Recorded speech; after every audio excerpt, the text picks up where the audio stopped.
Hey guys, welcome to the Friends of Zeus podcast. We got Tom here, Jack, and the lovely Dana, who's been on a few times now. Just gonna do something I've been trying to do lately. Like us on Facebook, the Friends of Zeus podcast. Same thing on YouTube, but you might have to look for Giants Jack as the channel. And I've recently started adding us on Spotify. You can look for it under the same name. And as with the Spotify, really important is everybody that's friends on Facebook, go ahead and go over there and add us, because if we get 50 or more people, we can start monetizing, getting advertisers, things like that. We're also on Rumble, but it's really hard to find there. So just give it the old college try.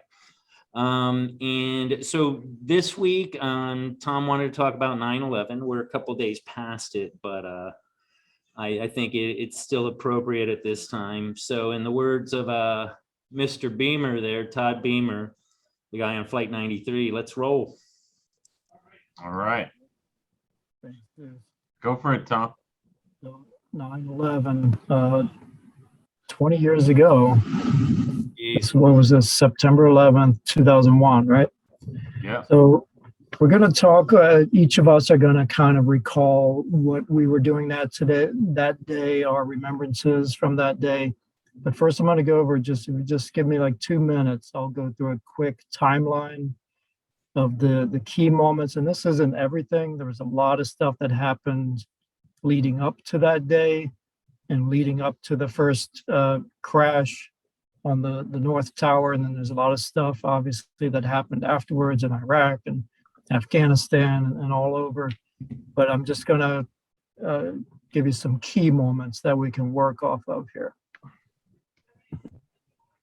So there was 4 flights that day that were key to everything that happened. There's the American Airlines Flight 11 out of Boston, United 175 out of Boston, 93 out of Newark, and then 77, which took off from Dulles. Now, oddly enough, all 4 of these were in the air before the first crash at 8:46. At 8:46, United 11 crashed into the World Trade Center, Building 1, the North Tower.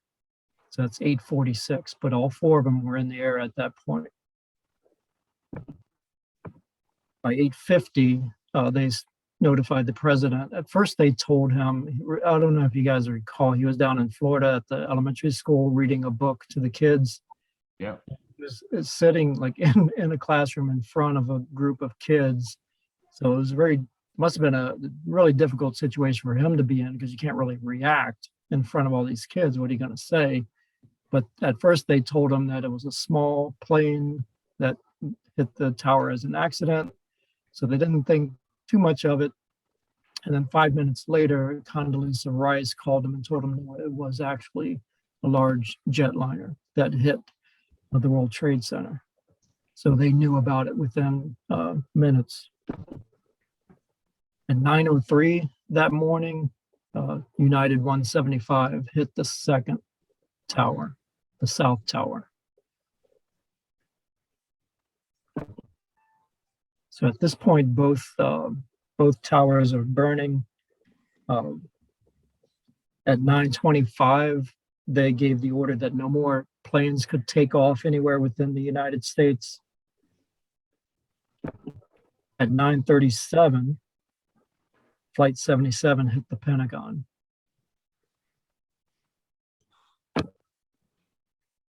At 9:42, all the flights were ordered to land. If anything was in the air, they said, you got to get down. Just find the nearest airport, land your plane. 9:59 that morning, South Tower, Tower 2 collapses. Well, that was the one that was hit second, not the one that was hit first. The North Tower was hit first, but it collapsed after the South Tower. So that's at 9:59. 10:03, Flight 93 crashes near Shanksville, Pennsylvania. 10:28, the North Tower collapses. Yeah. Jesus. So here's some of the images from that day. A lot of firefighters died. Police, this is some of the aftermath.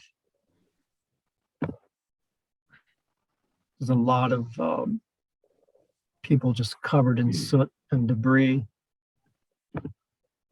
8:30 that night, Bush went on TV to address the nation. Let's put this into perspective too. That was less than 12 hours after. Like the recovery that he had was astounding. The intestinal fortitude he had was pretty impressive. Multiple adjusters throughout that day. We can't hear you, Tom. Multiple announcements that day, and he was kind of moving around the country. So 3 days later, it was this image, which was the famous Bullhorn speech. This was September 14th. That's today. 2003, shock and awe.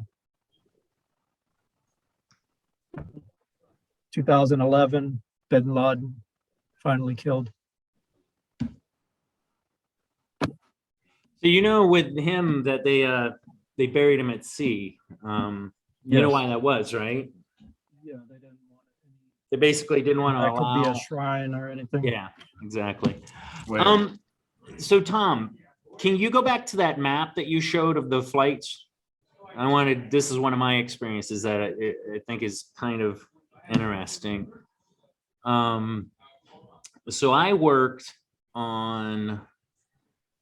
at the Mark Center, which is in Alexandria. It's just south of the Pentagon. So if you look, you see how it was the green one, American Flight 77. You see how it came around and then came back up. Well, they used 395, I think it was, as a guide point because it leads directly towards the Pentagon. So the building that I worked in, like it was in a no-fly zone. Anywhere like 10 miles out of DC is very restricted. And I didn't think about it at the time, but we heard this immense roar over our building. And the people in our meeting room, we were on the top floor. The people in our meeting room on the other side saw the plane disappear behind the buildings across from us, which was called Southern Towers. And they're actually shorter buildings than ours. So to be able to see it disappear behind them, that means that the trajectory would have had, they were going down at that point. Like they could have easily hit the building that we were in because it had to be at an intense grade, degree, whatever you want to call it. the low altitude. Yeah. Yeah. And so, I mean, we could see the smoke coming up from behind the building. So we were watching it on the news and seeing it right outside our meeting room windows. It was that's one of the things that I'll always remember. All of these flights, you'll notice they were all like long range flights. They were cross country, and that was on purpose because they wanted the planes to be filled up to the brim with jet fuel to make a larger impact. So Wow. Yeah, and it's also interesting about Flight 77, Zeus. If you remember that day with the news footage, there was so little that we were allowed to see of the Pentagon attack. Like it was sort of like fire from around a corner from one camera.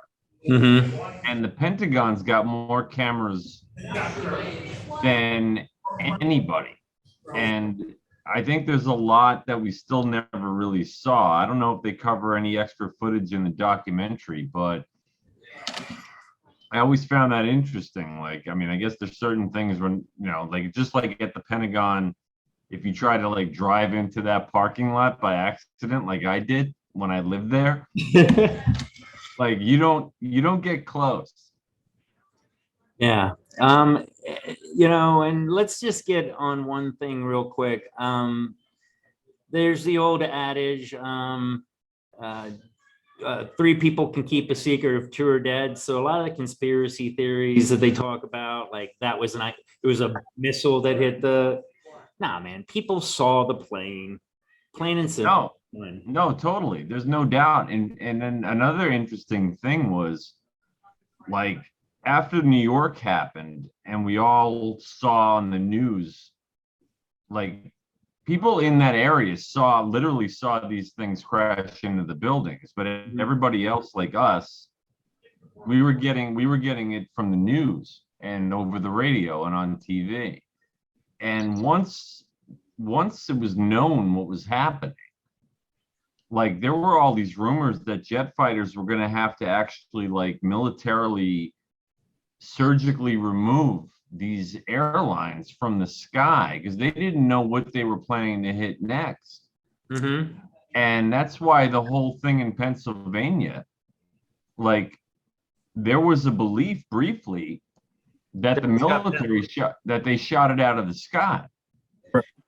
They had already scrambled the jets by that point because everybody had caught on. Yeah, which was the great thing about the story of Flight 93, which was it was the passengers. Yeah, and on that note, I mean, this is obviously an afterthought, and we can be pragmatic about it. I think we would have been outraged if they did shoot it down. But from a realistic standpoint, no, people would have been. Maybe later on, hindsight 2020, we would change our opinions, but people would have been pissed if we shot our own people down. Plain and simple. But thinking about it now, pragmatically, it would have made the most sense. Yeah, well, that's what's cool about Flight 93 is it never came to that. Yeah. Because like the Americans and whoever the hell stepped up on that flight. Let's go around the room here, and we'll start. We'll go ladies first with Dana, and I think she tell might, us. Tom, I think she might have the best story. You might want to save her for last. Let's give it the best. So I watched with my naked eyes. About a mile away. So my morning began with me running to the phone in a towel from the shower because I was getting ready to go to work. I was a director of a daycare in Hoboken, and I lived on a cliff, like on a plateau overlooking Hoboken beneath me, and then Manhattan right there outside my window. And my uncle, who lives in the same building as Jack on the 25th floor with a balcony, has bird's eye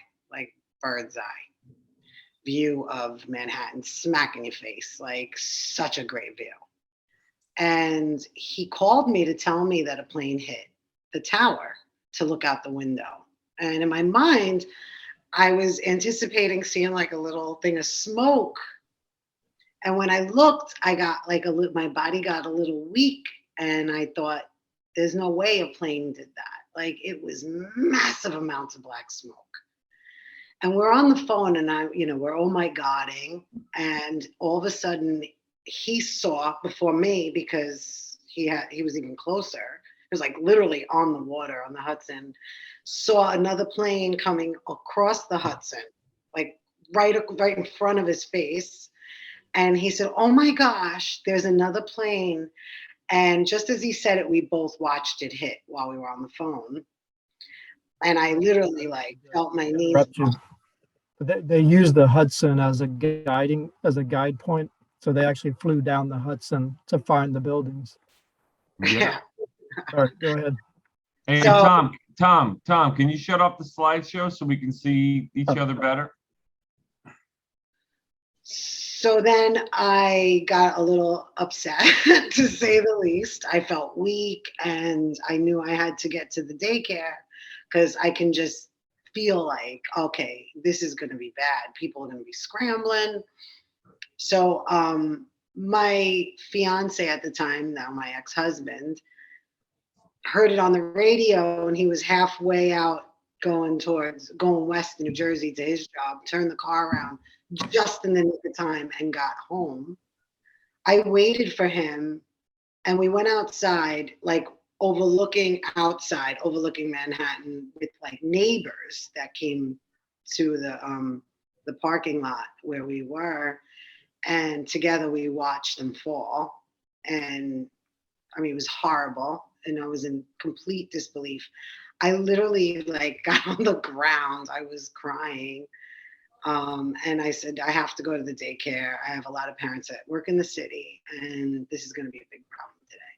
And so he dropped me off. I get to the daycare. My assistant standing outside and said, they just hit the Pentagon. And now I'm just getting crazier. Like, and then there was, these jets, military jets flying extremely low over Hoboken. That went on for like weeks, along with like the smoke and, for months. It was burning, and you could smell it.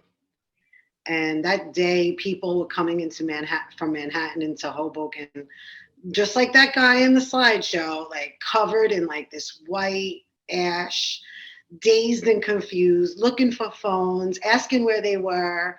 There was no phones available for anybody. Eventually, I mean, people were walking very long distances to get to schools and daycares to pick up their kids. I find, like, at the end of the day, maybe like 7, 8 o'clock at night, my last parent came. My mom at the time was alive, and she was working in Jersey City. She stayed at my house that night. I mean, it was just like everybody just started to mobilize. Phone service was in and out. It was just horrific to watch something like that in real life. And for me, being born and raised in a town that is the backdrop, that's literally the backdrop of my life. Like everywhere I looked, I saw New York skyline. I looked out my bedroom window for years, right below Jack in the same building. We looked smack at it. Like, that was our view. The World Trade Center, unobstructed. Like, probably, I think it's 1.4 miles across a river. Yeah, I am, if I can interrupt for a second, that's one thing that I was thinking about a lot, was that I came and visited Jack one time, and a couple times in Hoboken, but one time I stayed at his parents' house. And that was one of the things that stood out, was being able to see you had to, like, if I remember correctly, you had to be like all the way over to the left on his apartment to actually see the Twin Towers. No. It was You just, must have been there when they started construction. no. No, but I do remember seeing them. That block it now, like there's bigger buildings than when we were growing up there. When we were growing up there, it was flat. So there was no obstruction whatsoever. Like, you looked out, you could see. Oh, no, it was just more of the angle of where his apartment was. I thought that I must have been looking for something else, but I do remember seeing the World Trade Center from his house. Oh, yeah. Yeah. And so for me, I feel like, and I think a lot of people in my community would agree, that some part of me, my psyche, some part of my fabric was just Devastating. like pull up. Mm-hmm. Yeah, it was really crazy. And I had a lot of emotions about it. Of course, I mean, just like anyone else, all the people that died, and Hoboken lost so many people. And of course, if you live where we live, you might know several of them personally, which I did. And people's parents, like I've always worked with children. There was a few parents in the mix, very sad, but it really affected me in a way that, was kind of permanent, because you just take it for granted that, this is the skyline, this is the way it looks, this is normal. This was our generation's Pearl Harbor. Yeah. I mean, yeah, but you think about Pearl Harbor, right? Like, that was Hawaii is so far away from most Americans, for one. The media age was totally different, and it was a military base during World War II. This was New York City during a time of peace, and 3,000 citizens, not military, were slaughtered in a time where we weren't really at war with anybody. Like the Cold War ended, and there were like these little terrorist attacks over in the Middle East, like Yemen, under Clinton. But nothing prepared us for anything like this ever happening in America, ever. Whereas now, yeah, I mean, we've talked about it before. The 90s was this golden oasis between the end of the Cold War and this event. We were complacent, maybe. yeah, I don't know if that justifies it happening. no, It I doesn't. think 96, was it 96, the bombing, the first bombing? Downstairs in the garage. And I have like a little personal experience with that too, because the Jesus bomber Christ, was you're like a two-leaf clover. wait, Dana, say that again. The bomber was what? the bomber, unbeknownst to me, was my actual neighbor in Jersey City. One day I opened up my door and it was like, there was cars everywhere, flashing lights. I mean, I had no idea what was going on, but it was the guy who rented the U-Haul that lived literally like where I was at a dead end. And when Run, I and Jack, on run. the side, yeah, No. he was literally like living in my backyard. Yeah, Dana, you're bad luck. There's probably some crazy fuck living by me right now. Yeah. Or you're dating one. He's still 75.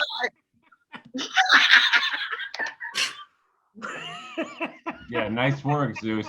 Nice work. Nah, I really think it's it's DMX. I live. No, I know, yeah. These are the ghosts of DMX. Yeah, Flipping, that's- he yeah. can't- Oh, that's right. You guys drove by the DMX parade, didn't you? Yeah, Kojo. Jesus Christ. Yeah, no, Dana lives in a new apartment complex filled with many characters, and one of them is the ghost of DMX, yes. Yeah, he's slipping. He's falling. He can't get up. You can't get up. Gots to get up. He's got to get up. Yeah, so anyway, my experience was definitely firsthand. And I don't see a way that, you never really heal from that, you just don't. Right. Jack was even surprised that I was like, yeah, I'll watch that, I'm interested in the Spike Lee documentary because it's all. Oh, is it Spike Lee? No, I I don't. think so. No, Dana, I was on Netflix today. There's And two. I think one of them is his. Yeah, I think it's the movie. I think Spike Lee might have done the movie with Michael Keaton because there's a movie about a middle-aged guy who was in the air that day, who it affects his life, and so I don't know a whole lot about it, but it's like a drama, Oh, okay. and that might be Spike Lee's, but I think the documentary miniseries is just its own. I don't think he's part of that. Okay, because Oh, my it's not friend a Spike Lee joint. talking about No, that. it's not. Yeah, it's not a Spike Lee joint. The documentary looks great though. Is that a DMX joint? Come on. Yeah, No, he needs to but come I out with wanna his see own that weed one. and he can call it Spike Lee's joints. I'm interested in seeing that's the lame. footage because, I'm not a conspiracy theorist at all, but there's things that there's storylines to me that just don't fully connect. Sometimes, some of it. Right. And I don't vocalize it because I don't know. And then when you don't know, you shouldn't speak about something. Oh, I mean, what is it? We can touch upon it. Well, the way the Like building paint. exploded and, just the amount of the size of the explosion in comparison to, the size of the actual plane with even if it had a full tank of fuel. Well, so again, It was a lot. I mean, it took down 2 towers, 1 plane per tower. Like, well, That's- one fell into the other, didn't it? Yeah, no, Yeah, I mean, I don't think it fell into the other. I just think the impact of the breakage. they Both They- independently they, collapsed. they imploded. So when I saw them come down, I watched this. Okay, the top fell into the bottom, Right, like that, right. But because I Way guess they it got came so down. weak at the point it melted, and there was also like these physicists that were talking, I don't know, years ago, that they were saying that like the temperature that it would Gotcha. take to melt the steel, you know, probably isn't possible from the temperature that would generate from jet fuel. I don't know. I don't know about that. Jet fuel, if you touch jet fuel already unignited, it burns you. I mean, And it's highly corrosive. these were full tanks for cross country flights. I don't know. It was just so big. That was the first thought I had when I saw it. I was like, oh, Some that, pictures of the building and then the plane, the hole. I mean, the plane actually matches the size of the hole. That's how, I mean, the planes were almost the width of the building. That's how big the planes were. Yeah. So it kind Yeah, of so- lines up. So throw that Yeah. in with, And also the way the buildings were structured, if that kind of meltdown happened within the building, it would implode. I think they were designed to. Yeah, it was designed to, because look at New York City. Like if those things toppled the other way, like let's Yeah, say like the way you would picture going down like that, like Yeah, how they're many not trees. how many more people would have died as soon as the plane hit the building? That was a very well made building. I mean, you gotta. Well, definitely. They don't make them like that anymore. and No. Well, I and hope then, I hope they make them better. here's the interesting thing. In the documentary, they talk about this, and this could lend some credibility to them toppling in on themselves, is the buildings were actually made to kind of waver with the wind. Mhm. Because I mean, they're big sails basically. So that type of integrity could lend also to it. I mean, they kind of had to make them flexible. You know what I mean? Yeah. So that they could withstand the winds.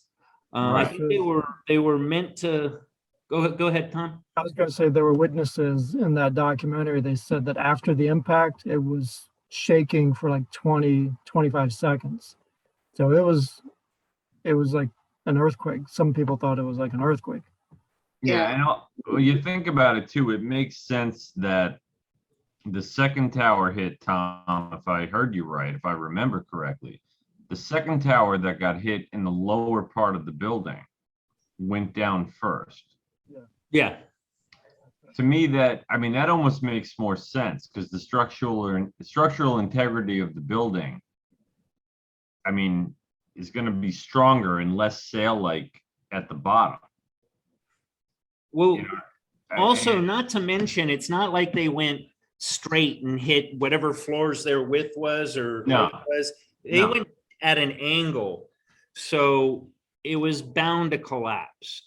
Right. Yeah, is it weird that they look like controlled explosions? I guess, but they also weren't leaning one way or the other as we watched it. You know, Right. it They ignited from within. I mean, once the fire was going and once that fuel blew up. And it didn't need to melt a bunch of girders or whatever you want. No. It No. just needed to melt a couple of them. Yeah, gravity did the rest. Gravity's much stronger than any of the fire or anything else. Mhm. So yeah, Yeah. conspiracies. Nah, I don't buy in. I don't think that people knew. And the sheer ignorance on the part of the United States, as far as like it happening out of the blue so seamlessly. Like, But sweetheart, who would have know ever how thought that would intelligent- happen? something like that. No, we didn't. We didn't. How do we not though? Well, How because do we we not? because we weren't spying on people already over here like we did after. I mean, for one thing. Oh, I you mean, think anybody's getting a flight lesson that only teaches them how to fly and not to land ever again? Not a chance. yeah, also let's look at the way the airports handle security now. Like the TSA, they're not letting everybody go in anymore, like without like randomly checking so many people. I don't care if you're an old lady with a suitcase. I get checked every time. I look like the threat. Why know don't why. you go, Zeus? Let's go to you, and then we'll go back to New Jersey after that. Okay. Oh, me? So, couple things. I remember. Whoa, where'd Jack go? Jack got mad that I didn't pick him. So with me, I remember a couple things. I remember going downstairs for a smoke because what the fuck just happened? You know what I mean? Just going down for a smoke and like to just absorb it all. After the first and hit or the second hit? No, this is after the Pentagon. Oh. And hearing these big explosions up in the air. And you know, I don't know about you guys, but it was jets. It was jets breaking the sound barrier, trying to. Oh yeah. Oh my God. But at the time, this was 10, 15, maybe 20 minutes afterwards. So I'm thinking, oh my fucking God, something else just got hit. You know what I mean? And I think a lot of people had that experience of hearing the sonic booms and thinking it was another explosion building. They were talking about the Gannett building in Roslyn got hit. It's this news building because they attacked our military, they attacked commerce, they were trying to attack the White House. The one that went to from my understanding, the one that hit the Pentagon was probably a last minute thing because that would have also led them to the White House. And that they hit the Pentagon instead, just, you know, for whatever reason. But or perhaps 73 was supposed to go to the White House, but that seems unlikely because it would have been too far away. It would have been the one that got shot down if they were going to shoot one down. But yeah, so I remember those sonic booms and we were like, what the fuck was that? It was like, let's go, we're going home. We actually like stayed at work, like didn't know what to do. And I was recently married and I was like, I got to get back to the wife and my friends, you know, back at the house. And we sat around. I got freaking plastered that day. I was just blown away by it all. But I also remember driving home, and this is the beginning of like cell phone. I mean, cell phones weren't what they are now, where it's like, you know, at your hip, it's your computer, your walk around computer. And I was trying to call my dad and I couldn't get through. It just do constantly. But I eventually got through. I call him and I'm like, are you watching the news? And I woke him up. So he didn't have any idea. And I was like, I was just like, I can't even tell you. This has been going on for like an hour and a half, 2 hours. Wake the fuck up. And then he turned on the news and it was, we talked about it for a few minutes. And I was like, look, I can't, because the traffic was freaking ridiculous. I lived in, Jack will kind of be able to understand this. I worked in Alexandria and I lived close to like Gallows and Lee Highway. So it's probably 5-6 miles. And it took me like 4 hours to get home. Wow. Yeah, it was ridiculous. Well, not as good as your story, but pretty good. Yeah. Like my story is really not good. I know it's not good, but I really mean, Your story. So. Because like you said, with the airplanes like overhead, for many years I had post-traumatic with I still do. Like if I hear an airplane getting too loud, I'll have that, you know, fight or flight freeze response, you know. Mhm. My parasympathetic nervous That's system. actually not flight.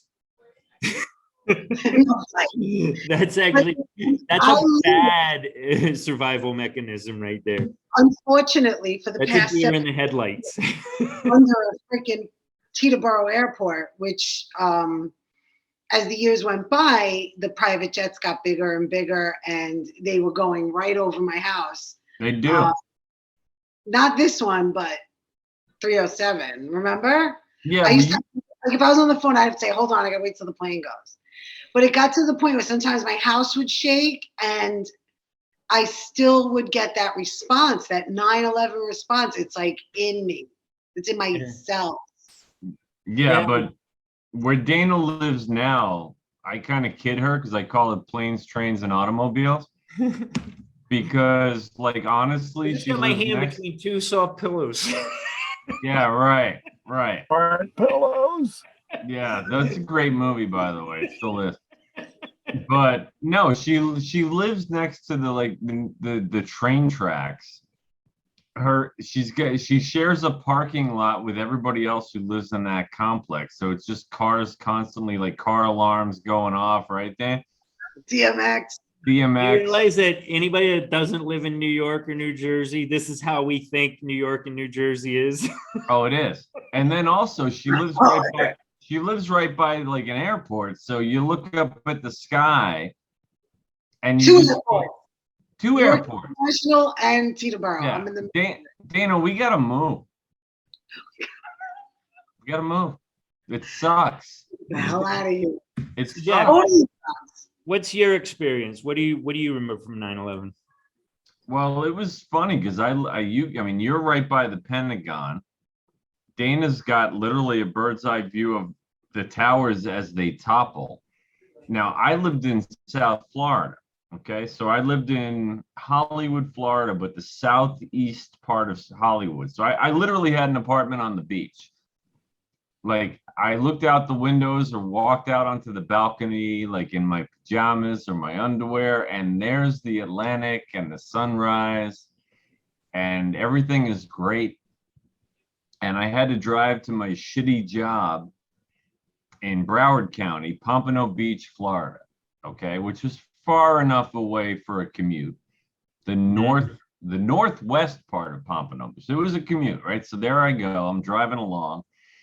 And I'm listening to either talk radio or just music, right? And there's a little blurb on the radio about a plane hits the World Trade Center. That's what I remember. And I'm like, I thought nothing of it. I thought, oh, a little biplane, Everybody thought that. some dumb private plane. They lost the wind. They couldn't control it. They hit this monolithic tower. And they're dead. And Yeah, you're thinking building wins. I thought it was like the Empire State Building that time that little plane, the prop plane. Yeah. It was like a little bit of smoke. A little while after 9/11, that one, I think it was like a baseball player was in a Cessna or something, and he hit a building, and everybody thought it was like a terrorist act. Through these weird, like, super, like, it was the whole United States we were numb and paralyzed, and it was like societal PTSD. I remember I was at Pentagon City Mall, and this is a little while after, maybe a couple weeks, and they were like, look for people, take they didn't say what type of people or what nationality you were going to look at, but it was pretty apparent what they wanted you to look for.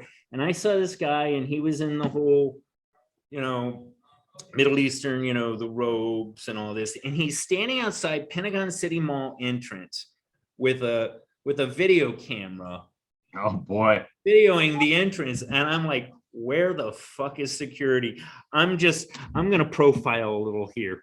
And I was like, you got to go check this out. But you know what? They did. Pentagon City Mall, I'm betting their security is probably just a little more, especially after that, it was a little more vigilant. Yeah. Well, what's funny is that they were, in my opinion, justifiably profiling when it came to the airports and certain activities, because like we knew the terrorists we were looking for were mostly male, in a certain age group, with a certain like look about them, And we were looking for guys that wanted to blow shit up from that part of the world who all adhered to a certain religion. Well, I mean, and this was a mall. That's a soft target. You know? No, but that's my point. There was a reason for profiling after 9/11. Now, albeit it didn't have to go on for long, but that's what we were doing at the time. And then I think we kind of softened up on it because of like protests, and you can't racially profile it. We equated it to like pulling people over for being black. And it was like, no, this is a big fucking deal. This is national security. And you know what I mean? And then there was an overreaction to that. Like, this is Muslim, what do they call it? Anti-Islamophobia or Islamophobia. And then that kind of went away, you know, and maybe Which is good, I think. Yeah, rightfully so. Yeah. But back to 9/11 though, dude. So I think part of the reason why I thought that was because even the way the news portrayed the story of a plane hit the World Trade Center, it was kind of like in between pop songs. You know what I mean? Like, it was just up and a plane hits the World Trade Center. Now back to the hits of Z100. Like, you know what I mean? Because we didn't know, because I'm listening to a Florida radio station, you know, getting the news fifth hand. And so I show up for work, and I'm at work, and I set up, and I'm doing my stupid email with my buddies, and a lot of them work in New York, and they're in finance, and they're like, "Oh, did you hear a plane hit the World Trade Center?" And I hear it was a big plane. So now I'm like, "Oh, cool. Okay, well, that's crazy. I hope everybody's okay." And then the report that a second plane hit the World Trade Center again. Like, another plane hit the World Trade Center. And that's when everybody at work started to like freak out a little bit. You know what I mean? And so eventually, and then they said the phones weren't going to work. And they brought a TV into this room. We did the same thing. Everybody did that, yeah. And we're watching the news. And I remember there was like, you know how all like the footage kept getting better? Because people had different cameras, and then the news networks were getting hold of, and there was one shot, I want to say it was NBC. It was a reporter named Ashley Banfield, who's still on TV, I think. She's an older lady now. And she's literally standing in New York, and you see the second jet hit the building, like in the backdrop of her stupid little, well, here we are. That's the famous one. I think I remember that one. Yeah. Yeah. And so we're at work, and all of a sudden it was all bets are off. Like, we're all flipping the fuck out. And I got family in Hoboken, and I got a wife and a brand new baby at home, and I can't get anybody in Hoboken on the phone. Like, I'm trying to call my mom, my dad, friends in New York. I don't know who made it, because I had guys that worked in Wall Street, and we don't know. No one's heard from this one. No one's heard from that one. And I told my boss that I'm going home. I said, she said, "No, you can't leave." And I said, "Fire me." Like, I don't care. I got a baby and a wife at home, and I'm going to be by the phone at my house, and I'm going home right now. So I think that was probably a pretty common scenario that day. I don't know. People were frozen in fear at my workplace. Like, it was a fuck me, fuck you kind of day. Oh, I bet. Yeah. Oh, and then there was all sorts of, I was telling Dana about it, like the emotions of that day. I remember eventually I found out my family was okay. My nephew, who was 10, he watched the towers go down. He was 10 years old. Can you imagine how traumatized that fucking, you remember Ryan, right, Dana? He was down on Frank Sinatra Drive because they emptied the school. And he's 10 years old watching the towers come down. And I can't imagine what that would have done to me at 10. And so that night, Zeus, like you, I was over at my buddy Sean's house, and we got plowed. Of course. Yeah. And I remember crying with him, and I remember he had these two friends, a brother and a sister from Israel, young. and we're watching the stuff on the news, and they had served in the military. Ours or Israeli? No, Israeli, Okay. because you have to. Yeah. And I remember the girl sees us crying, and she was kind of like callous. She's like, "I can't believe you're crying. Where we come from, this happens all the time." Yeah, no, she's right to a certain degree. But you know, Yeah. again, let's look at America. America's a baby as far as nations. We're like one of the youngest nations in the world. We were fragile. We were high on our own sense Accomplishment. of security. I mean, when you know, one of the subject of this episode is, are we safer now? And quite honestly, I don't know, but you know, do we feel safer is really what matters. You know, that's what it is. It's not whether you are safe, it's whether you feel safe.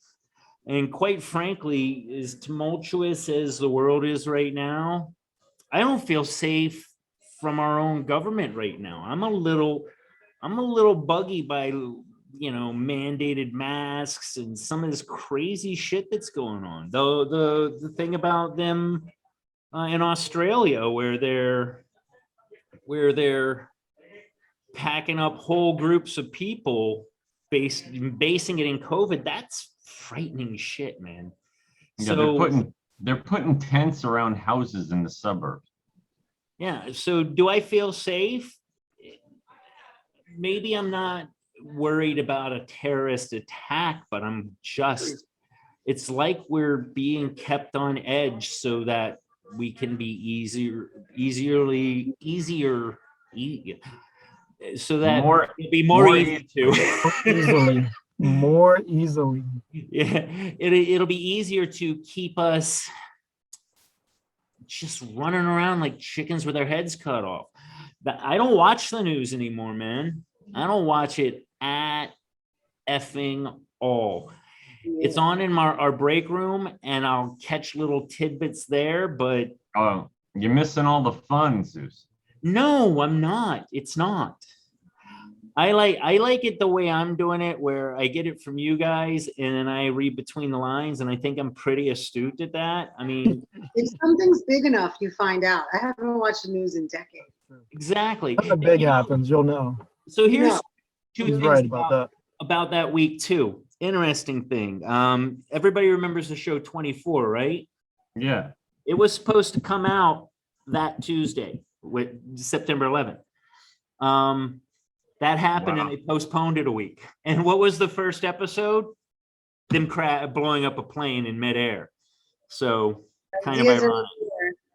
I don't They changed. I remember the Spider-Man poster they had to change that because he was like hanging between the twin towers, so they had to.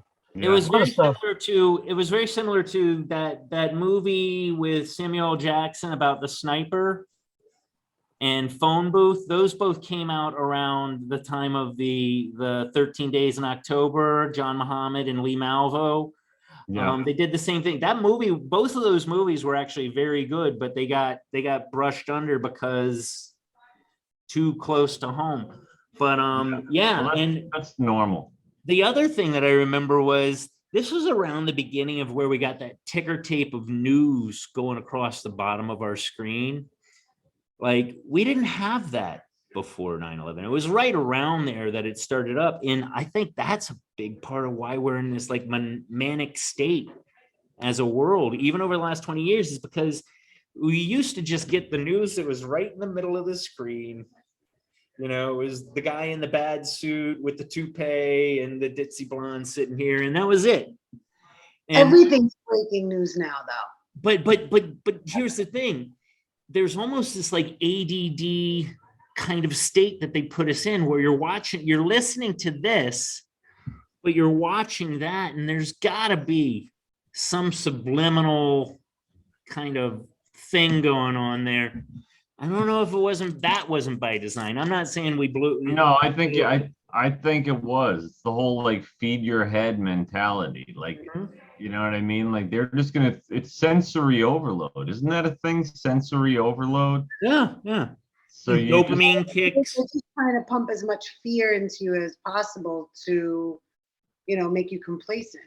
well, I think also they're trying to keep your eyes on the screen because at the end of the day, they're still trying to sell advertising. So if you're compelled to sit there and watch, and then also that's why all the news is like horrible news. Like, why do Everything we, is No good breaking, news too. anymore. That traumatizes me. yeah, Just breaking. the words. Everything's breaking news. Breaking news. Could We're gonna your have a heart child attack. be dying right now? We'll talk to you about it Everything. at 11. But I As want to far know as now. being Save Zeus, I do not. As far as a terrorist attack on this soil, it can happen any moment, the way the other one did. Yeah. Any moment. I think the safest day that You know we what? had We're sitting ducks, and I realized that day. in the last 20 years since this happened, the safest day we had was probably September 12th of was it 2001? Yeah. Yeah, September September 12th, 2001 was probably the safest day we've had in the last 20 years. Right. Because we were on top of shit that day. Outside of that, man, it's Everybody all was just, looking out. Hey, Tom, do you have anything you remember about that morning, that day? Yeah, my story probably is a mesh of your story, Jack, and Zeus's story. So uh, I was a government contractor, and I was working in a building. The building I worked in was called the Federal Building. So, and if you recall, like before the first World Trade Center attack in '96, there was a terrorist attack on a building that was the Federal Building. So we were in a federal building.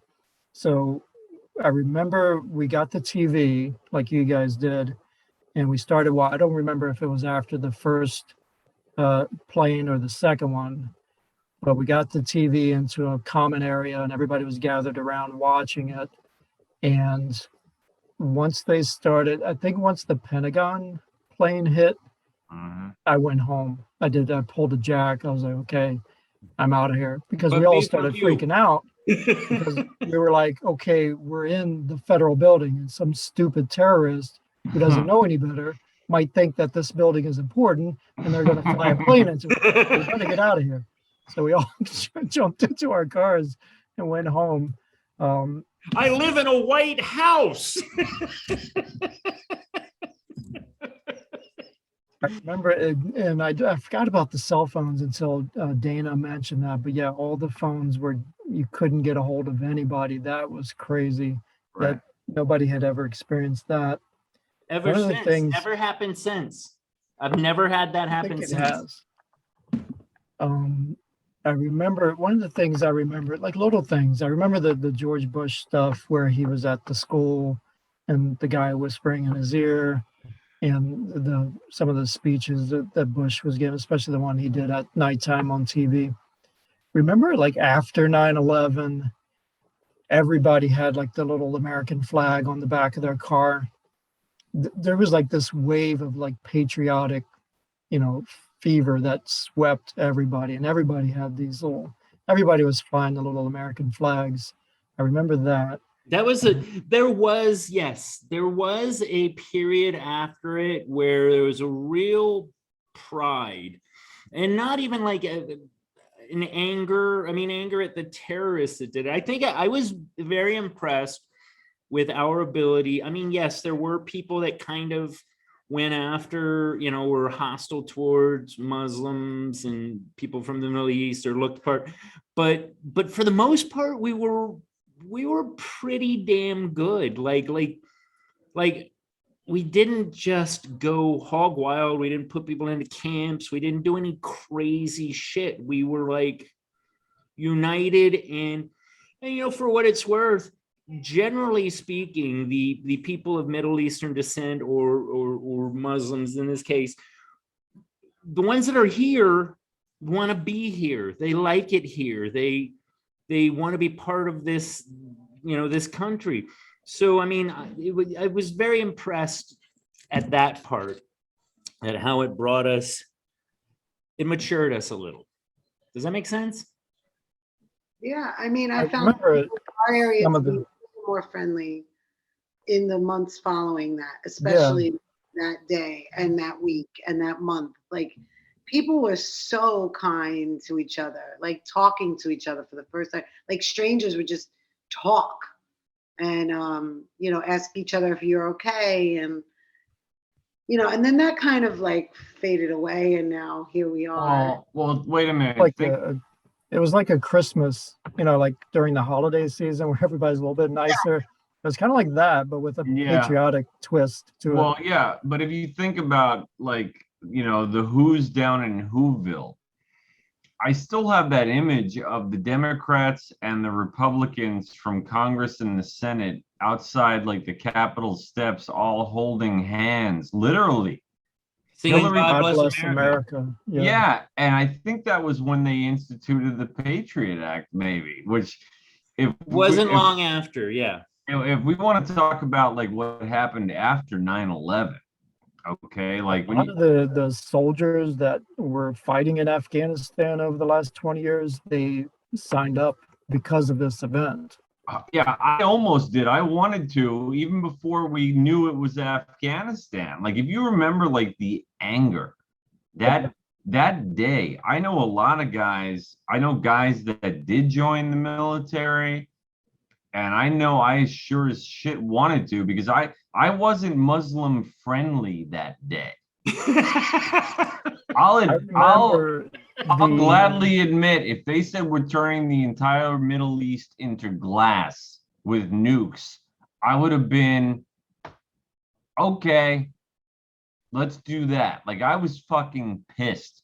And I think And I remember the and video. no, when you think about how quickly they figured out, okay, we know that there were terrorist training camps and we know that they were in this place called Afghanistan. well, they which- claimed which- responsibility though. Which is well, right. So we just said we're gonna go kick your ass. And I remember America was all fuck yeah. Like we were all like everybody became pro-military at that point. And it was all about our boys again. It wasn't about being anti-war or America's imperialist. Like for a brief moment, we wanted the boys and the ladies to go kick a little ass again. Like it was a unifying, patriotic, like World War II But type of. again, back to that, I mean, it was very impressive that on the home front, we maintained a great deal of pragmatism and didn't just go after somebody based on where they came from. No, of course we It didn't. did happen. I mean, but that, No. I mean, to the degree that it happened was far understated to where it could have been. It could have been. No, most. Look at World War II. We had Japanese internment camps. No, it You wasn't know what I like. mean? Like, What was that Denzel Washington movie with the terrorist attacks in New York? Was it Insurgents, the Siege, maybe? the siege. That's it. Yeah. Yeah, Where, with the bus. with the bus, and then they made like Annette Bening was in it. Yeah. they made internment camps in that movie. It's a really good movie. Yeah. It was right around that time. I think it was before it happened, actually. I think it was right before 9/11. Which is the pretty video of pretty fucked they up. showed pictures of the Middle Easterners that were celebrating. Yeah. Yes. The buildings collapsed. I still remember that video. That happened in Patterson, New Jersey. Yeah. That's a remember big that. controversy, but I think it did. Where I work. Yeah, Dana worked in Patterson, New Jersey too. She's bad luck. Jesus Christ, you're like typhoid fucking Mary.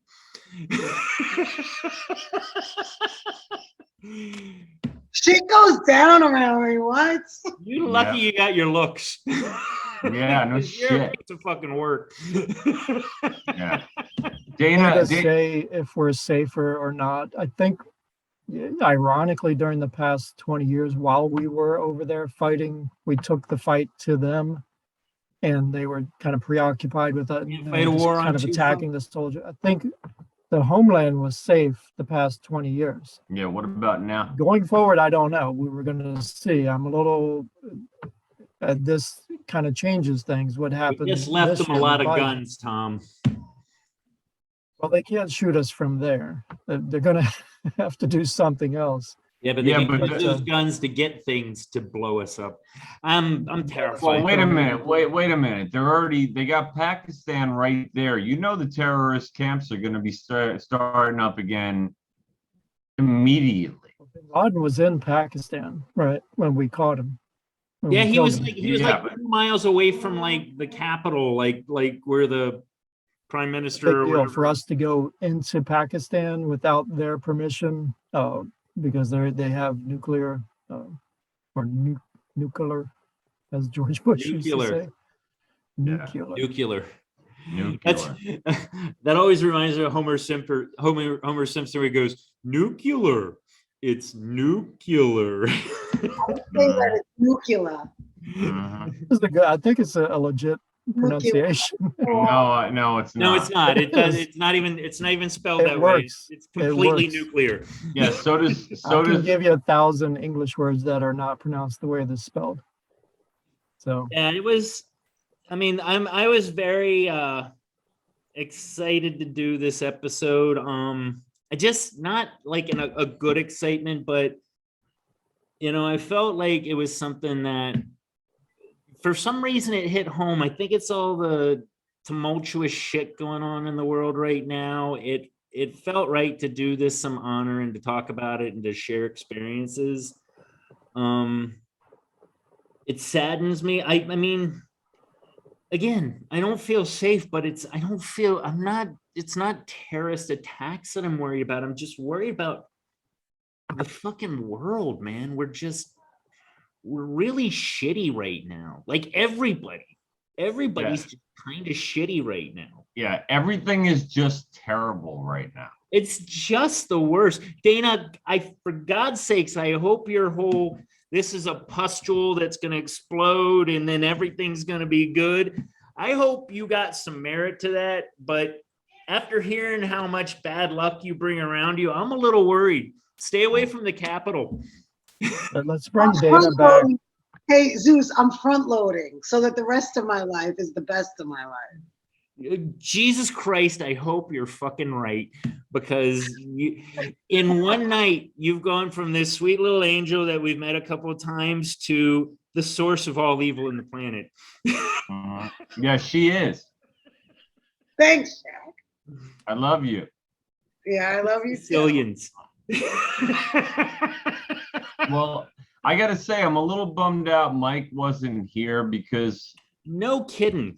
I figured that also, like, you gotta realize, like, it was just a couple of months ago that former Vice President Joe Biden basically said that by 9/11, the 20th anniversary of 9/11, we will be completely out of Afghanistan. And there's no way the Taliban will run the country. That's never going to happen. And now it's 3 days, right? 3 days after 9/11's 20th anniversary, and we're out of Afghanistan.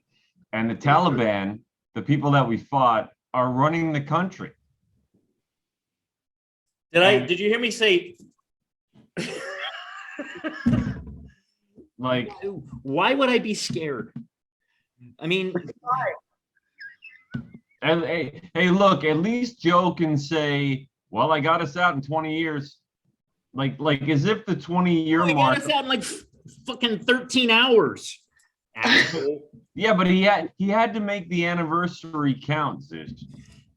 It counted because people died. Yeah, That's why we no still- kidding. That's why we still have D-Day on our calendars. Yeah, no, well, you notice there's no 9/11 commemorative holiday, like we don't, It's a holiday. I never understood that. Well, at least not around these parts. So many people lost people, like so many. Wouldn't they give at least people in the tri-state area the day off? Like, awful. I mean, and then every anniversary, they're reading the names all day long on TV, and Mhm. Well, Take the let's day off, put just things as like into a mental perspective. health day, right? Yeah. You Right, can like, talk- like if you want to sit and watch that sort of thing, you can. Or if you want to go there, you can. You know, We're not exactly I don't know if civilized is a word, but we don't make good decisions sometimes here. Let's look at Louisiana. Louisiana has a holiday. They're the only state in the entire United States that has a holiday that everybody gets off, and it's only in Louisiana. It's a state-driven holiday, and it's Mardi Gras, and it's a holiday for drinking and showing your tits for beads. It's like, I mean, that's the nation we live in. We let that one go by. Oh, that's also the state that had a grandmaster of the KKK as a governor. We let that happen too. So do we deserve it? No, but we should be watching our P's and Q's a little this is why the Department of Education is pushing social and emotional learning. Because we have none. And we need to prepare the next generation to navigate their social and emotional skills. Yeah, but they have safe spaces now. We're not doing that very well either. This is the Fortnite generation. We just started it, Zeus. They just put it on the curriculum this last year. I hope. Not telling the kids what to feel. That's No, where not they start to. but how to. Thought police. A lot of teachers that want to tell the kids what to think, and I'm appalled. And you know what? that's a different episode. I gotta different cut episode. out here soon, but this is another thing I thought of, and maybe we should take this into consideration, is that shit that happened like when we were maybe in the 80s or the 90s, that the people that are our age at that time may have looked at things the way we're looking at things now. And maybe it's not as bad. It's just that our experiences have added up to this thought, how we look at things. But perhaps, the boomers look at different, the boomers are like our parents, right? Boomers. Yeah. So perhaps they look at things, because, I don't see my mom freaking out about this stuff. So maybe there is something to be said that we're reacting to it because the dynamics of how we grew up. In our 20s, it was the 90s, and it was a freaking great time. Great music. It's a big deal. I mean, we should be reacting to this. But what I'm saying is perhaps our parents in the 90s were looking at shit and going, oh, this is the worst world. I can't believe this is happening, blah, blah, blah, blah, blah. You know what I mean? Kurt Cobain, listen to this music, these fucking assholes, these kids. And we're just looking at it the same way. Yeah. I mean, because young kids now are raging against everything, man. And I think we kind of raged against everything too. You know what I mean? I think young kids now, they everything's offensive and they want safe spaces. But we were kind of that way too, man. No. Let gays into the military and we had our things. We had our things that we were outraged at. Raising the kids right now, we are. So to point a finger at a child generation, you that's misguided. You got to point at who's raising them. And that's our generation. No, fair enough. I'm not pointing a finger. I'm just saying perhaps. I mean, in general, not you, just in general. I'm just saying perhaps we're freaking out just like our parents were freaking out. We just maybe see it. Maybe it's just like a coming of age thing as we get older. That's what I'm saying. Yeah, like you reach this, like now we're like the get off my lawn age, and then when we get older, we'll be like our parents are now, which is we'll just watch TV and not give a fuck. Thank you. That's what I'm saying. So Are we safer? Who fucking cares? Do we feel safer? That's what I care about. Yeah. Because I don't want to be freaking out. You know what? I'd rather have a level head if shit goes down than be fucking wired. Yeah. You know what I mean? Yeah, let it happen. It's gonna, you know what? us freaking out about it or us not freaking out Isn't about gonna it is not going to stop it. So we Stop. might as well be fucking sitting back, smoking a blunt and fucking chilling because it's going to happen anyway. But Yeah, or like eating a brownie. or eating a brownie. Hey, it's getting legal everywhere. But, you know, so that's what I take from it, And Tom. then The Muffin Man. he lives on Drury Lane. Yeah, the guy who lives on Drury Lane. So in answer to your question, Tom, are we safer? Don't fucking care. Do we feel safer? That's what I want to care about. And no, I don't. Let's all have drug overdoses and we'll all be safer.